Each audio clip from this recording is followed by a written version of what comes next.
guys, and welcome to my patch 1.2 report. I'm just going to jump right in and we're going to get right to some of the meat of what's going on in patch 1.2. All the video that you're actually going to be seeing here is captured from the stream that the developers did earlier today. And so everything you're seeing is basically new gameplay. I believe it is Gabe, one of the community developers, or I'm not exactly sure exactly what he does at Massive. That's basically playing. So one of the big concerns people had was with rope cutting, right? So you could go in and when someone gathered a bunch of their loot together and they put it on the extraction, you could go up and now cut the rope for the extraction. And people worried about how that worked, what was going to happen, all these different things. So what you're actually about ready to watch here is someone going up to cut that rope. First off, it's not instant, so that's really good. Second, you start going rogue the instant that you start cutting that rope. So that's also really good, as you can see here. He's cutting, boom, now he's rogue. And look at how long it actually takes him to. And you notice that as he's taking damage, it's actually slowing down that cut time. That's basically a new thing that they're doing, is that when you're taking damage, it's going to slow down those progress bars. So that'll help in PvP and other parts of the game. And as you can see, loot just drops everywhere, and he doesn't get away with it. So that hopefully should clear up some people's worries about how easy that is or isn't going to be with the rope cutting. I think it's really going to be a great feature. Okay, now we're actually going to go take a look at some of the set items that are basically new in 1.2. So here we have a set. This particular set is called the Final Measure. 2 pieces will give you 50% exotic damage resilience, 3 will give you plus 15% protection from elites, and 4 is when damaging a hostile with a grenade, gain a diffuse buff. When in range of a hostile grenade, the buff is consumed and diffuses the grenade, as well as gives you a grenade. So basically, you can throw a grenade out, damage somebody, that's the 4-piece buff, and stand in a grenade that's going to blow up, and it will make sure the grenade doesn't damage you, it'll diffuse it, and it'll also give you back a grenade. And this is also confirmed to work in Falcon Lost with the big explosions that come from the APC. So the mortars that come from the APC, you can diffuse with this set as well. Okay, this next one is called Hunter's Faith.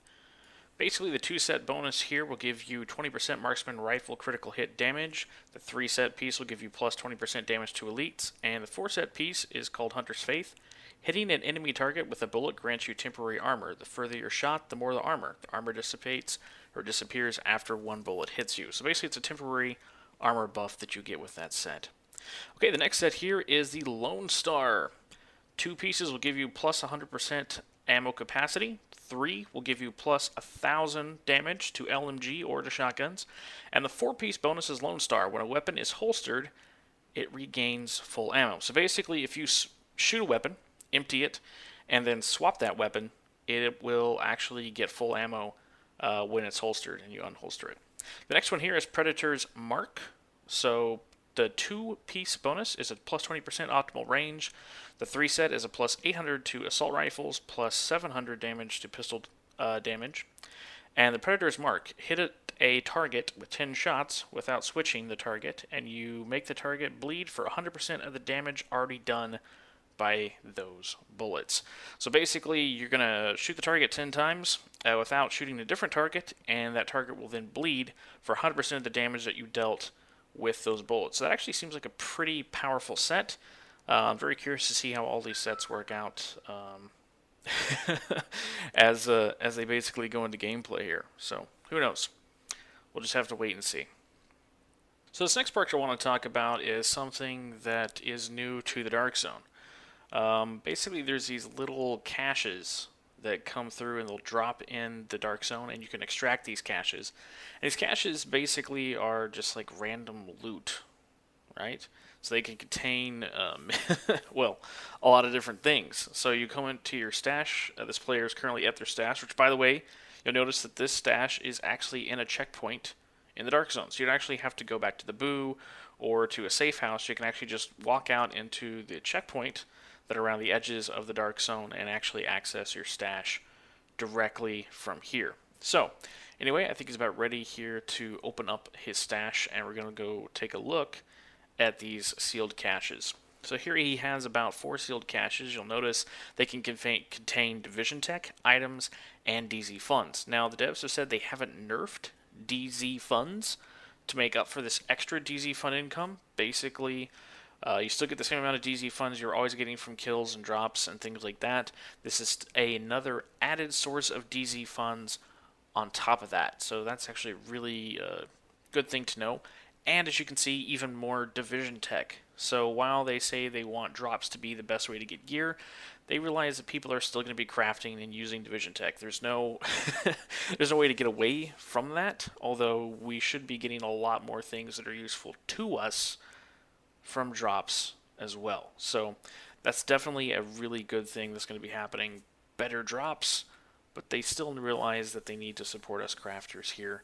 And whenever we want to buy things with more funds and DZ Tech. So let's take a look and see what's actually going on here. So he's opened up the first sealed cache.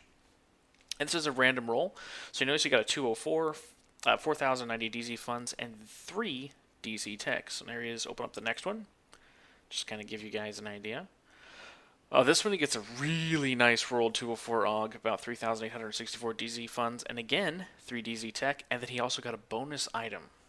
So these things can also roll out, bonus items too, which is pretty cool. A covert SRS, 4,000, funds, so on and so forth. And this green one's going to be a set item. Now, set items can roll anywhere from, well, you can just see 191 all the way up to 240. It will vary, right? 240 can and will drop. It doesn't drop right now, but it can and will drop in the dark zone, but it just doesn't currently.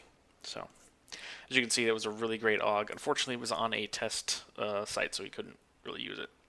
Okay, another new thing that they're actually adding into the game is something they're calling Search and Destroy. And no, it's not Search and Destroy like from Call of Duty or some of those other games. It's basically, you think of like bounties, right? So what you do in this particular setting is once you have cleared out an area of the map, and that doesn't mean all the intel, but once you've done all the missions for an area of a map, you'll unlock the ability to go and do bounties. I believe also you have to be level 30. But, so once you've done that, you can go and do these bounties. And you pick them up in the safe house for that area. They also said that there are going to be specific safe houses that are going to be like critical areas, so you can go there and they'll be worth a little bit more. How interesting would that be? And once you've completed one critical area, other areas will be critical. But if you don't want to go do the critical areas, you don't have to. There will always be things for you to do. This is something that's ongoing. It won't be, I've cleared this area out and there's nothing more for me to do ever. You're supposed to be able to just keep on doing these. So for people that really like PvE and are not want to engage in PvP aspects of the game really much at all, this is how you can get gear. Basically, for the most part, single player. You may have to engage in some multiplayer PvE to do some things as well, but it's just another aspect of the game that's going to allow you to get gear and level up and do things like that. Now, on this particular playthrough with him, he's actually doing a lot of low-level stuff, so a lot of the gear you're going to see him get's like 192, 180 something. It's not really super high-end, but if he does some of the harder missions, it's actually going to get him better gear. Now, this section right here isn't actually supposed to be hard at all. This is where you actually are going to be getting currency, which is intel. So basically you go through, you accept these things, and you're going to clear out certain mobs. And as you'll see, that once he does this, it's going to say, well, search the area, there you go, it'll clear out this mob. And mission updated, and you're going to see he gets, well, you don't see it there. He gets a piece of intel, I promise you. But anyway, so what you can do with those intels is once you're done, you turn it in, and then that intel is going to unlock the ability to take on a lot harder missions here at the Boo, which we're actually going to be able to see here in just a moment. But anyway, back to this. So the game is really beautiful, it's really pretty, and there really isn't a good reason to explore it beyond level 30. I mean, once you've done it, once you've cleared it out, it's kind of like, there's this big, huge world out there, but I need to go play in the DZ to level up, get DZ funds, get new, things like that. Get new, so I can buy new recipes, right, to craft. That's what the DZ is all about. Now the DZ in 1.2 obviously is going to be not just about that stuff. I mean, it's going to be about that as well, but it's also going to be about the fact that you can get good drops in the Dark Zone. Because before it was just, crafting materials. Everything was crap. So that's going to be a very welcome change to all those particular things. And I'm going to be very happy about it, I should say. I hope a lot of other people will be happy about it. So, back to this again for the fourth or fifth time, as I've said. The world's very beautiful, but there's no real reason to explore it. So this is kind of one of those, it's going to give you, every safe house is going to have these missions for you to go do once you've cleared out the area, and it's going to give you a nice good reason to go back out and explore that world that maybe you haven't really touched since hitting level 30. And for those that haven't finished all the missions, main missions, or even side missions actually, I believe, in the game, you now have a reason to go do that, because it's going to unlock these particular missions for that area. So you can see here he finished all that. He's going to travel back to the safe house. It's loading pretty quick. Once he travels in, you're going to see him actually going and looking at the board and completing some of this stuff here. So now he is back at that safe house. The board's all nice and lit up saying, hey, you did a good job. So claim his reward. And there's going to be a little reward here. It's going to be a really low-end piece, I believe. Yeah, 163. It isn't really that big of a deal. It's not a way for high-end agents to get leveled up. It's just a way to let fresh 30s get some gear if they need to, and just for a way to collect those particular points that you can spend elsewhere. As you can see right now, he's now traveling to the Boo, which should give him a little bit more to do with those particular points. So see here, there's a weekly vendor and basically a daily vendor. These weeklies, you can see some of these like glove items, so on and so forth. Those are going to be set pieces, it appears to be. And then we have some of these Phoenix credits rewards and things like that for some of the dailies. And you can see there's target intel. So there's so many intel pieces that he has, and he can spend those to try and do different missions. Now, some of those you see high-risk target means it's going to be very difficult to do. Some of them are recommended to do into groups. He is going to pick Bluebird, which is a pretty easy target. So, again, the rewards from this target, this particular target, are not actually going to be all that high. But from some of those weekly rewards, looked like they would be pretty decent. So, just another way to get gear and to level up. What you may not have noticed that just passed across the screen is something I'm going to talk about a little bit later, but it looks like we may have gotten a slight leak here on the next incursion. So now we're actually going to see him get into this area and try and take on the boss. What he has to do first is, you see he has a particular amount of time that he has to secure the area. I believe it's counting down. He's got like 8 minutes here. So he has to go in and he has to kill the mobs and secure this area.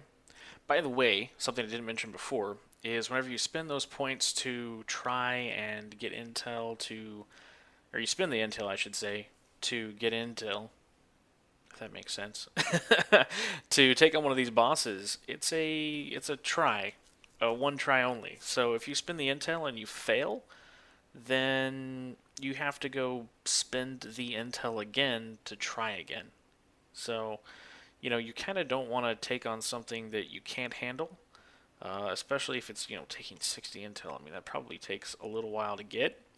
The reward should be obviously good, but at the same time, yeah, I mean, you want to be careful with this. So here he is. He's clearing out basically all these level 31 purple mobs. Again, it's not the hardest thing that you can do. It's a daily that really wasn't even the hardest daily you could do. But he just wanted to showcase somehow this works without, him getting completely crushed and dying on a stream here. So now we can see a little bit yellow mobs coming out. They're a little bit tougher. Still not bad, but should be able to mow through them relatively well. So, and you can see them just dropping normal stuff. Now that he has cleared the area, you'll see where it says neutralize Bluebird. That's the basically search and destroy mission that he is currently on. As you can see, again, more yellow mobs coming out. These are level 30s. And we also see the boss Bluebird there as well. So once he kills them, which hopefully won't take too long here. Boom, boom. and then we should be able to see what he gets. I believe he gets a relatively low piece again. If you're not going to do difficult missions, you're not going to get difficult gear. You're not going to be able to do something like this easy and get, the highest gear in the game. That's just, kind of how that works. But you're able to get some things, some Phoenix credits, and some gear. You got what is this? I believe a 182 pistol. So that's not terrible. I mean, that's basically on par with some of the old stuff that was dropping in the Dark Zone and whatnot. But yeah, it's not great. It's not the best gear. Again, like I said, he wasn't doing the hardest missions you could possibly do. So what you're about to see right now is the section that shows where it says Broadcast Center, kind of in the center of the screen.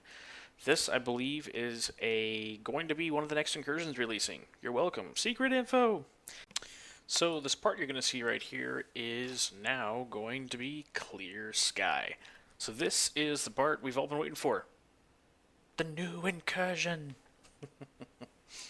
Anyway, you can see right here, it is showing hard mode, a gear score of 160, and you'll notice that we can find agents and set difficulty, but there's actually something I want to talk about that. They just announced today that the challenge mode difficulty, so basically the mode that's going to drop 240 gear, will not actually be out until the week after. So, what we're looking at here is actually might even more than a week, because maintenance is on Thursday and the patch is happening on Tuesday. So the patch happens on Tuesday, and I don't believe that Thursday is going to be the challenge mode release. It's going to be the Thursday after that. So almost a week and a half after hard mode releases is when challenge mode is going to release. That's been speculation by other YouTubers and people that there's a good possibility they're doing this just in case there's any big bugs or exploits that people have found, that they can patch those or fix those before challenge mode is actually released. I don't know if it'll take a client-side patch. If it does, maybe they'll be able to put even more bug fixes and things, and maybe weapon balance. I don't know. Just a lot of speculation onto what all that's going to take or include. Maybe it won't take a client-side patch, but basically it's going to happen during normal maintenance, I believe is what they said, on a Thursday. But it's not actually going to be available on challenge mode this Tuesday, only hard mode. So they wanted to do things a little bit differently here. You can see he's up here sniping. It's a brand new area, obviously. While the gear score is still the same, I should say the gear score requirement is still the same as Falcon Lost. It's obviously a whole new area. They said they wanted to add in new mechanics. We don't know if there is or isn't. But basically this first part here, they said, is kind of like a gear check. Basically, can you survive this? Can your team handle this? Can your team adapt to this little gear check here at the beginning? And if so, then you should be ready for the next part. They also said that they're going to try some new mechanics. They said the exact same thing about Falcon Lost. I think that remains to be seen. Anyway, the people that you're fighting here are the I believe it's the Riders or the Rikers, and with that, actually it is the Rikers, and with that, comes a little bit of different enemies, I should say, to fight. I mean, you can see here we still have shotgun guys. You still probably have your snipers. You still have your, basically characters that you're going to fight normally with that particular faction. But what's happened here is I should say the story behind this is they've captured they've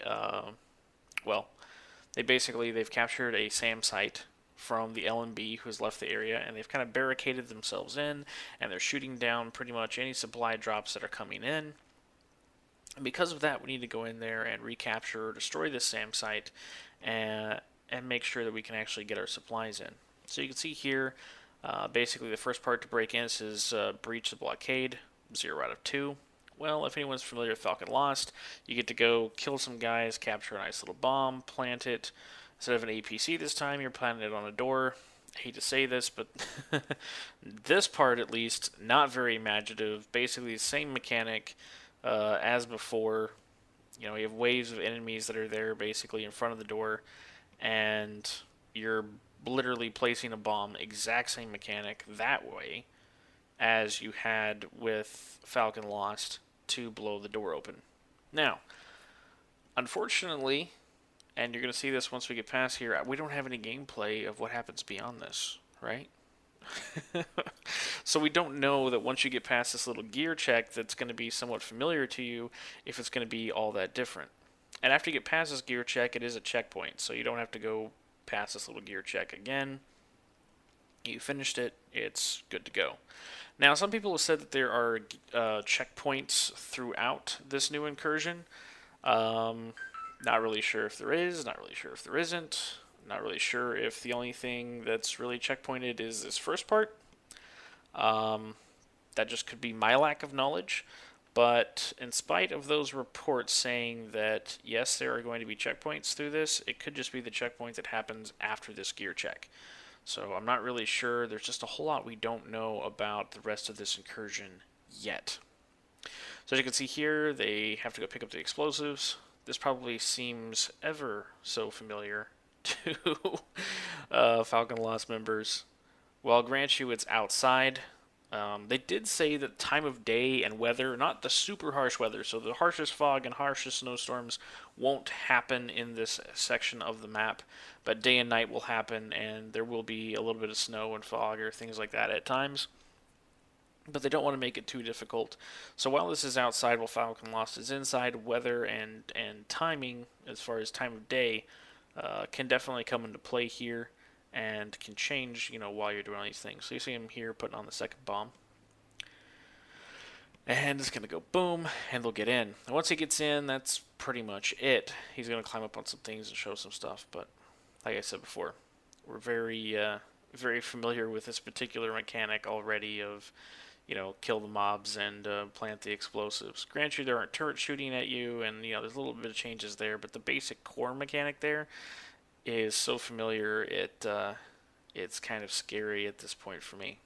I really want some new stuff. I would almost rather, we came in on a freaking chopper, it got shot down, and our team rolls out of the fiery blaze and starts taking them on. But, I'm not a level designer, what can I say? Who knows? So you can see he's going into this new area.